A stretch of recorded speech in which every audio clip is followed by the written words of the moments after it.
Role of law ہوتا ہے، وکلا نے ہمیشہ اسٹرگل کی. رول آف لا کا مطلب یہ ہوتا ہے کہ جیسے شہریوں کے اوپر قانون نافذ کیا جاتا ہے ویسے ریاستی ادارے بھی قانون کے پابند ہیں. رول آف لا یک طرفہ نہیں ہوتا، اور جب اس طرح رول آف لا یہ اپنے اختیارات کا غلط ریاست استعمال کرتی ہے تو ملک کے اندر انتشار ہوتا ہے، ملک کے اندر انارکی ہوتی ہے، جس کی طرف یہ ملک کو لے کر جا رہے ہیں. سب سے پہلے تو میں جمیل بھٹی صاحب جو ہمارے سابق عہدیدار رہ چکے ہیں اور ان کے گھر میں اس وقت بھی 4 وکلا صاحبان موجود ہیں، ان کے گھر میں جس طرح بربریت کا مظاہرہ کیا گیا میں اس کی شدید مذمت کرتی ہوں. اس کے علاوہ آپ نے دیکھا کہ کل اقبال منگن صاحب ہمارے وکیل صاحب ہیں جن کو کورٹ نے ظفر اقبال منگن صاحب جن کو ڈسچارج کیا عدالت نے، لیکن انہوں نے ان کو پھر گرفتار کیا. اس کے بعد احسن عباس ہمارا بھائی ہے کہ جس کے گھر انہوں نے 3 دفعہ غیر قانونی ریڈ کیا. ہماری خواتین احسن عباس اور بلال صاحب ہے، اور اس کے علاوہ ہماری خواتین وکلا کے ساتھ انہوں نے جو سلوک کیا، تو میں ان کو وارن کرتی ہوں، دوبارہ میں ان کو وارن کرتی ہوں کہ آپ لوگوں نے اگر یہ سمجھتے ہیں کہ وکلا بھی اس عدلیہ کی طرح کمزور ہے تو یہ غلط فہمی اپنے دل سے نکال دیں. پاکستان کی تاریخ کے اوپر اگر آپ نظر ڈالیں تو جب بھی انہوں نے وکلا کے اوپر شب خون مارا ان کو شکست ہوئی، اور میں آج بھی ان کو بتا رہی ہوں کہ اب یہ براہ راست وکلا کے ساتھ لڑائی کرنے کو اگر یہ ان کا آ رہے ہیں تو میں ان کو یہ بتا دوں کہ اب شکست ان کا مقدر ہے. اور بڑی بدقسمتی سے مجھے یہ نظر آ رہا ہے جو اس وقت پاکستان کے حالات ہے کہ سیاسی جماعتیں 1 درجن سے زائد سیاسی جماعتیں جو یہ کلیم کرتی ہیں کہ وہ ڈیموکریٹک پولیٹیکل پارٹیز ہیں، جو یہ بھی کہتی تھی جن کے کارکنوں نے، میں سمجھتی ہوں کہ خاص طور پہ پاکستان پیپلز پارٹی جو اس وقت کردار ادا کر رہی ہے، مجھے اس کے اوپر نہ صرف افسوس ہے بلکہ شرم آتی ہے کہ وہ ہمارے ساتھی جنہوں نے جیلیں کاٹی، جنہوں نے ضیاء ماشاء اللہ کا مقابلہ کیا، کوڑے کھائے، اور اب وہی سلوک وہ پاکستان کے دیگر شہریوں سے کر رہے ہیں. رول آف لا ہوتا ہے، وکلا نے ہمیشہ اسٹرگل کی. رول آف لا کا مطلب یہ ہوتا ہے کہ جیسے شہریوں کے اوپر قانون نافذ کیا جاتا ہے ویسے ریاستی ادارے بھی قانون کے پابند ہیں. رول آف لا یک طرفہ نہیں ہوتا، اور جب اس طرح رول آف لا یہ اپنے اختیارات کا غلط ریاست استعمال کرتی ہے تو ملک کے اندر انتشار ہوتا ہے، ملک کے اندر انارکی ہوتی ہے، جس کی طرف یہ ملک کو لے کر جا رہے ہیں. تو آخر میں یہی ان سے کہوں گی کہ ابھی بھی اپنی روش کو تبدیل کر لیں، ورنہ آپ ان کا مقابلہ براہ راست لیگل فرٹرنیٹی کے ساتھ ہے. اور جیسے میرے صدر صاحب نے کہا کہ جو صحافی تنظیمیں ہیں، میں ان کو بھی کہوں گی کہ آپ نے ماضی میں دیکھا کہ حامد میر صاحب کو آپ نے دیکھا کہ وہی غیر قانونی اور غیر جمہوری قوتیں تھی جنہوں نے ان کے اوپر گولیاں برسائیں، ارشد شریف کو جان سے مار دیا، یہ صرف اس لیے کہ آپ لوگ خاموش ہیں. پھر عمران ریاض کو دیکھ لیں کہ 60 دن سے زیادہ ہو گئے ہیں اور جوڈیشری میں اتنی جان نہیں ہے کہ وہ اس کو جو فنڈامنٹل رائٹس کا تحفظ جوڈیشری کی بنیادی ذمہ داری ہے. تو اگر اسی طرح چلے گا اور صحافی بھی نہیں بولیں گے، آپ کی تنظیمیں اکٹھی ہو کر بات نہیں کریں گی، تو یہ ملک ایک قبرستان بنتا جا رہا ہے. تو آئیں آپ لوگ ہمارے ساتھ کھڑے ہوں تاکہ ہم اس ملک کے اندر سویلین سپرمیسی اور رول آف لا میں نے جیسے پہلے بتایا کہ وہ اگر عام شہریوں پہ نافذ ہوتا ہے تو وہ ریاستی ادارے بھی اس کے اسی طرح پابند ہیں. تو آئیں ہم لوگ مل کر اپنی جدوجہد کو آگے لے کے چلیں اور ایک ملک گیر تحریک کا آغاز کریں اور ان کو ایک دفعہ پھر ہمیشہ کے لیے شکست دیں، کیونکہ اس وقت جو عوام کے اندر ان کی نفرت ہے ان کو اس چیز کا بھی اندازہ نہیں ہے. جب سارے پاکستان سڑکوں پہ نکلے گا تو پھر ان کو سمجھ آئے گی کہ انہوں نے کیا ظلم کیا اپنے ساتھ. پارلیمان کی تاریخ ہے، عدلیہ کا تو آپ کو سب کو پتا ہے کہ عدلیہ دھڑوں میں انصاف کرتی ہے، کبھی ایک دھڑا انصاف کرتا ہے، کبھی دوسرا دھڑا انصاف کرتا ہے، لیکن عدلیہ کبھی بطور ادارہ کانسٹیٹیوشن سپرمیسی کے لیے نہیں کھڑی ہوئی. محترم ساتھیوں، آپ یہ دیکھیے کہ ساری زندگی جو وکلا ہیں انہوں نے سپرمیسی کی، سویلین سپرمیسی کی جنگ لڑی، آئین اور قانون کی بالادستی کی جنگ لڑی. جنرل ضیاء کے خلاف سب سے پہلا جو ایک اجتماع تھا وہ لاہور ہائی کورٹ بار میں ہوا، اور آج بھی آپ دیکھ لیں کہ تمام خفیہ اور اعلانیہ امریت کے خلاف ہمارے وکلا کھڑے ہیں. لیکن مجھے بڑے افسوس کے ساتھ کہنا پڑتا ہے کہ جب ہمارے بھائی رانا آصف کا ایشو ہوا تو آپ نے جوڈیشری کو دیکھ لیا کہ وہ کتنی بار کی رسپیکٹ کرتی ہے. میں اس کی بڑے دکھ کے ساتھ مذمت کرتی ہوں، ہمیں بڑا افسوس ہے. اس سے قبل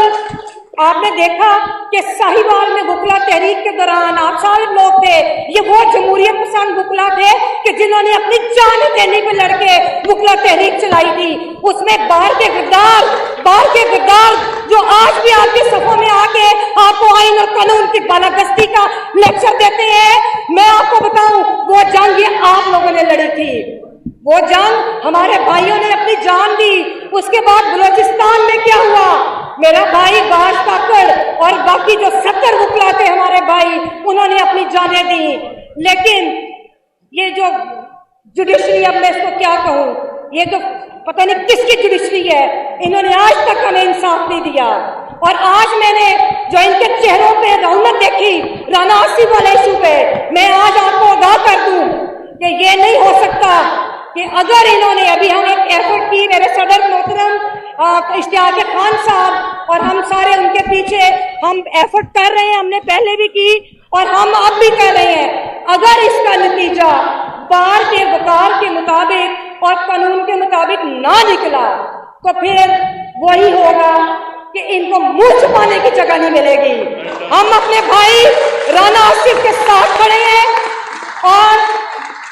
अगर आज भी मैं एक और बात बड़ी क्लैरिटी के साथ कहूंगी, बतौर vice president Lahore high court bar association के, हम लोगों ने आज भी जो इज्तिमा किया, हम किसी भी सियासी जमात के साथ नहीं है। ये सिर्फ और सिर्फ आइन और कानून की बालादस्ती का इज्तिमा है, क्योंकि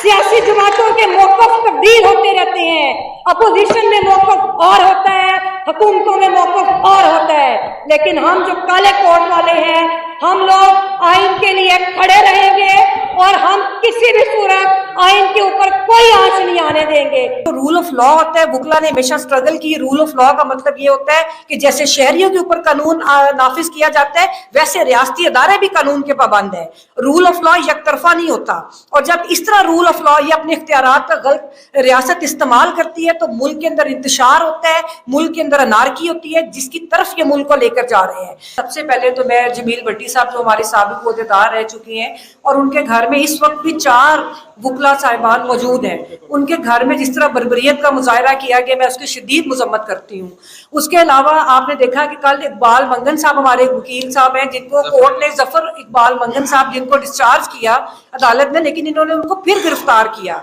उसके बाद एहसन अब्बास हमारा भाई है कि जिसके घर उन्होंने 3 दफा गैर कानूनी रेड किया, हमारी खवातीन, एहसन अब्बास और बिलाल साहब है, और इसके अलावा हमारी खवातीन वकला के साथ इन्होंने जो सलूक किया, तो मैं इनको वार्न करती हूँ, दोबारा मैं इनको वार्न करती हूँ कि आप लोगों ने अगर ये समझते हैं कि वकला भी इस अदलिया की तरह कमजोर है, तो ये गलत फहमी अपने दिल से निकाल दें। पाकिस्तान की तारीख के ऊपर अगर आप नजर डालें तो जब भी इन्होंने वकला के ऊपर शब खून मारा, इनको शिकस्त हुई। और मैं आज भी इनको बता रही हूँ कि अब ये बराह रास्त वकला के साथ लड़ाई करने को अगर ये इनका आ रहे हैं, तो मैं इनको ये बता दूं कि अब शिकस्त इनका मुकद्दर है। और बड़ी बदकिस्मती से मुझे ये नजर आ रहा है जो इस वक्त पाकिस्तान के हालात है कि सियासी जमातें, 1 दर्जन से ज्यादा सियासी जमातें जो ये क्लेम करती हैं कि वो डेमोक्रेटिक पॉलिटिकल पार्टीज है, जो ये भी कहती थी, जिनके कारकुनों ने, मैं समझती हूँ कि खास तौर पे पाकिस्तान पीपल्स पार्टी जो इस वक्त किरदार अदा कर रही है, मुझे उसके ऊपर ना सिर्फ अफसोस है बल्कि शर्म आती है कि वो हमारे साथी जिन्होंने जेलें काटी, जिन्होंने जिया मार्शल्लाह का मुकाबला किया, कोड़े खाए, और अब वही सलूक वो पाकिस्तान के दीगर शहरियों से कर रहे हैं। तो रूल ऑफ लॉ होता है, वकला ने हमेशा स्ट्रगल की। रूल ऑफ लॉ का मतलब ये होता है कि जैसे शहरियों के ऊपर कानून नाफिज किया जाता है, वैसे रियासती अदारे भी कानून के पाबंद है। रूल ऑफ लॉ एक तरफा नहीं होता, और जब इस तरह रूल ऑफ लॉ ये अपने इख्तियारात का गलत रियासत इस्तेमाल करती है तो मुल्क के अंदर इंतशार होता है, मुल्क के अंदर अनारकी होती है, जिसकी तरफ ये मुल्क को लेकर जा रहे हैं। तो आखिर में मैं यही इनसे कहूंगी कि अभी भी अपनी रविश को तब्दील कर लें, वरना आप इनका मुकाबला बराह रास्त लीगल फ्रेटर्निटी के साथ है। और जैसे मेरे सदर साहब ने कहा कि जो सहाफ़ी तंजीमें हैं, मैं उनको भी कहूंगी कि आपने माजी में देखा कि हामिद मीर साहब को आपने देखा कि वही गैर कानूनी और गैर जमहूरी कुव्वतें थी जिन्होंने उनके ऊपर गोलियां बरसाई, अरशद शरीफ को जान से मार दिया, ये सिर्फ इसलिए कि आप लोग खामोश हैं। फिर इमरान रियाज को देख लें कि 60 दिन से ज्यादा हो गए हैं, और जुडिशरी जुडिशरी में इतनी जान नहीं है कि वो उसको जो फंडामेंटल राइट्स का तहफ़्फ़ुज़ जुडिशरी की बुनियादी जिम्मेदारी है। तो अगर इसी तरह चलेगा और साफ़ी भी नहीं बोलेंगे, आपकी तंजीमें इकट्ठी होकर बात नहीं करेंगी, तो ये मुल्क एक कब्रिस्तान बनता जा रहा है। तो आए आप लोग हमारे साथ खड़े हो ताकि हम इस मुल्क के अंदर सिविलियन सुपरमेसी और रूल ऑफ लॉ मैंने जैसे पहले बताया कि वो अगर आम शहरियों पे नाफिज होता है तो वो रियासती अदारे भी उसके उसी तरह पाबंद हैं। तो आए हम लोग मिलकर अपनी जद्दोजहद को आगे लेके चलें और एक मुल्क गिर तहरीक का आगाज करें और इनको एक दफा फिर हमेशा के लिए शिकस्त दें, क्योंकि इस वक्त जो अवाम के अंदर इनकी नफरत है, इनको इस चीज का भी अंदाजा नहीं है। जब सारे पाकिस्तान सड़कों पे निकलेगा तो फिर इनको समझ आएगी कि इन्होंने क्या जुल्म किया अपने साथ। अल्लाह टीवी की वीडियोस देखने के लिए हमारे चैनल को सब्सक्राइब करें और बेल आइकन पर क्लिक करें ताकि आप हमारी आने वाली हर नई वीडियो से बाखबर रह सकें। अल्लाह टीवी पाकिस्तानियों का अवामी चैनल है। हम सिर्फ अपनी नहीं सुनाते, आपकी भी सुनते हैं। किसी भी खबर पर तबसरा करने के लिए हमारे व्हाट्सएप नंबर पर अपना पैगाम भेजें।